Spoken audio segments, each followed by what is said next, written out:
The Raptors fired Nick Nurse on April 21st. Today is June 9th, and we're still without a head coach. We'll talk about why on Hoop Talks.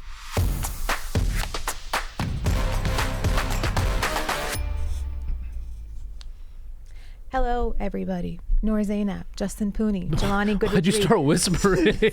What is this golf voice? It's a Friday. You were like up here at the cold intro, and you dipped right down to like a whisper. Greeting them casually, letting them she come thinks in. this is the Masters. Cautiously. Hello, friends. Welcome to Hoop Talks. I know. Last time we posted a Raptors video, it was a little bit crazy. I'm like, let me just create an environment of calmness and care, because we're not going to be having that the entire show at all. So let me just start off with that note. But they don't care about that. Canadian Open. Sorry, I'm still on the golf Canadian voice. Open, bro. We're going to go to Oakdale, bro. Anyway, Sorry. Karina's not here today. She's flying back from New York after covering the New York Liberty. So we'll have everything on that on Monday when she's back. But today I thought it'd be something. Guess who's back? Back again. Oh, I forgot you got back. Yeah, he returned from the Me and West the Side. laminate wall are back, baby. Let's go. Welcome back, I guess.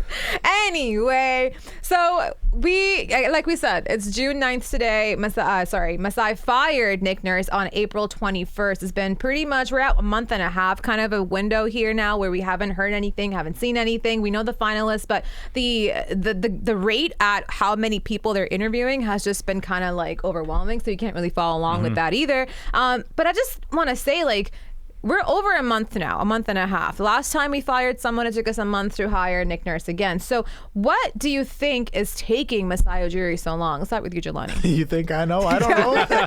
Are you kidding me? These guys, I don't know what the plan is. What's Blood's plan? Like, What is Masai's plan? I think that Masai and Bobby are really trying to figure themselves out, of course. But let's get something moving. Let's get something going. You know what I mean? Like, the draft is close. It's on the 22nd, I believe. And the reports were that after we fired Nurse, we wanted to have a coach for the draft. We wanted to have a coach by the draft. I don't know who's running these workouts right now. Who's overseeing all these prospects right now? I don't know. So I would rather have a coach at this point. If you're looking at the candidates, I believe it's going to come down to Jordy and Sergio. You do hear the other names still. Like, Kenny's still floating around. You're still hearing Darko's name floating around. But I think you're trying to go with a guy like Jordy because he's younger, essentially younger, could help a younger squad.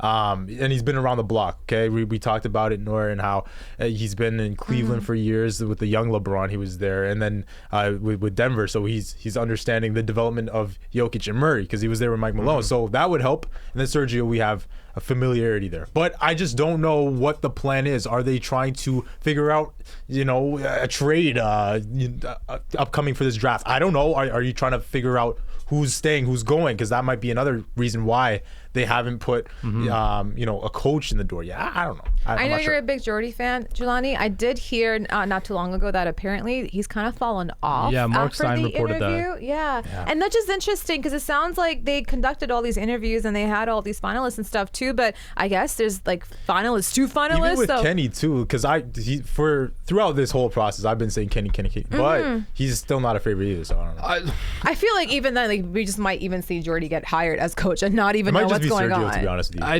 think that's what the main perception, because that's why they're waiting, right? They could be waiting until after the draft until Sergio Scariolo's European season ends because he's in the finals of the Euro Basketball League or whatever. He's about to take his team. Yeah, he's about to win another championship in He's Europe. got Euro Cup, Yeah. he's got Exactly. Super Cups. So I mean, that might he's just a busy man. Okay, the Raptors already have their pick as Scariolo right now. They're just waiting for the season to end to announce it. But I think the bigger thing is direction, right? We need to figure out the direction that the Toronto Raptors are going to go in. What are they going to do in the draft, right? Are they going to select where they are right now? Or are they going to trade up? What are they going to do? We have no idea what the Toronto Raptors are going to do. And as a fan base, I'm sure it's very concerning for them because they feel so left in the dark, just like all of us. We have no idea. You're hearing that other people in NBA circles are confused. They don't know what the Raptors are going to do. And that could be a strong suit for Masai, but that also could be a cause for concern where this league is very fluid. Things change quite frequently, but there's no read on what the Raptors are doing right now. And for Masai, it's very apparent that he wants to, go through a bit of a youth movement with this team, right? They want to promote development and stuff like that. Well, you got to have the correct coach in place for that. And you should have that pre-planned out. Wait until the last end of June to hire a coach right after the draft or right before the draft, and then we're going into free agency. I don't know. That doesn't seem like a really smart decision, especially when you want to have systems and game plan and the players you want in place when all these moves transpire. And especially, I would say, when you've lost your last coach because you gave them the wrong pieces and he wasn't happy with what he had as a roster. So if you're going to bring on a new coach now, maybe learn from your mistake where perhaps the coach should be a part of who you're bringing on, who you're drafting, what's the look of your team, what's the direction, because whoever you draft with, and whenever everything goes down, it's going to be a pretty significant look into where Masai wants to take this Raptors team. And if that's the case, should the coach not be a part of that decision? Well, that's the conversation. Yeah. We don't know what their plan is because they don't have a guy yet. I would rather have a coach there right now just to figure out our direction, like Justin pointed out. And there's still a possibility that there might be a draft day trade. I don't think it's a high possibility, to be honest with you, right? I'd probably say we're gonna stick at the back half of the lottery, 13th. Yeah. We're talking about Nick Smith Jr. from Arkansas. He's a prospect that was actually highly touted coming out of high school. Okay, this was a top tier high school prospect. The only problem is at Arkansas this past season, he's dealt with knee issues. That's why he wasn't at the same level. Okay, he'd probably be. I think he's like the first top high school prospect that would probably go outside of the top 7 since Brandon Jennings. So that's something to watch, but he can still play. So it's him, Wallace as well from Kentucky. Those are two guys you probably look at guards.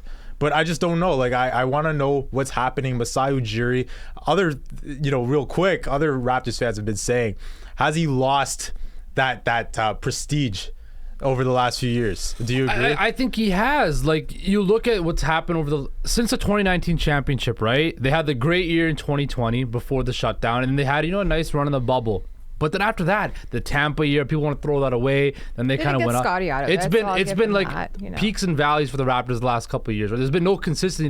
This franchise was known for consistency for years in the regular season, especially. They were consistently one of the best teams in the Eastern Conference, and we haven't seen that yet. Now, could this be a sign that Masai's going back to his old ways? Because remember before, you would never hear leaks from the Raptors or anything from the Raptors whatsoever. Are we getting back to that? Because we haven't heard anything. Is that Masai getting back to his old ways, right? Is now that this sort of removal of Nick Nurse. The other thing that I want to touch about with the coaching is this. You have a lot of impending free agents, especially Gary Trent Jr., Fred VanVleet. If you want to retain those guys, wouldn't you want to have a coach in place already so they can have that rapport with those players to understand what their role might be in a potentially a new contract situation, right? You saw Frank Vogel comes in a few days later, Chris Paul possibly going to get waived, right? These decisions are already going in place. Monty Williams is in place. We're seeing what's happening in Philly with Nick Nurse when he got pressed about James Harden, right? These things take time to build. These relationships take time to build with players. And the Raptors are setting themselves behind the 8 ball right now, I feel like.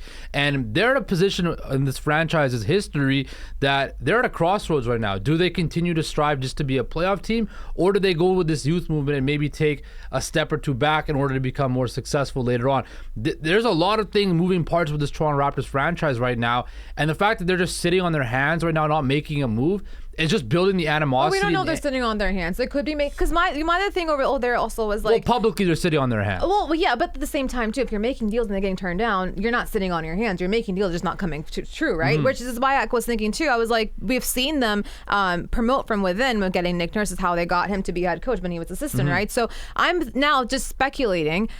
Adrian Griffin, he was supposed to be a pretty big finalist for the Raptors too when it came to the head coaching job. The fact that he got picked up by Milwaukee, again, if that was what was being offered to him, it's hard to turn down a championship level team as well as Giannis. Exactly. Giannis wanted him, right? You can't turn that away. So if that's the case, maybe the Raptors had their guy. He said, I would love to, but I cannot. The pull of Giannis is way too strong for me. So that makes them go back to plan A and be like, okay, so now what do we do? Now we have to regroup and regather. So I think there's so many different things that could be happening there that we don't really know about, but that's why we're here. That's why we're Hoop Talks. That's why we come back and talk about everything Raptors. We'll see if anything changes. If there's any rumors, we'll be hopefully the second, third people to cover it. We'll see. I don't know. But Always the first Raptors, people to cover. What are you talking about? What are we the first sometimes people we're to talk not. about We're it? not here Tuesdays and Thursdays, Justin. Come on, be realistic. Doesn't matter. about it. What doesn't matter where we are. I'm Always in be the on game of topic. being realistic. Okay, take it easy. But anything you hear, let us know over the weekend. Hopefully, we'll have some news about the Raptors as of Monday, and that's when we will be back once more. Take care.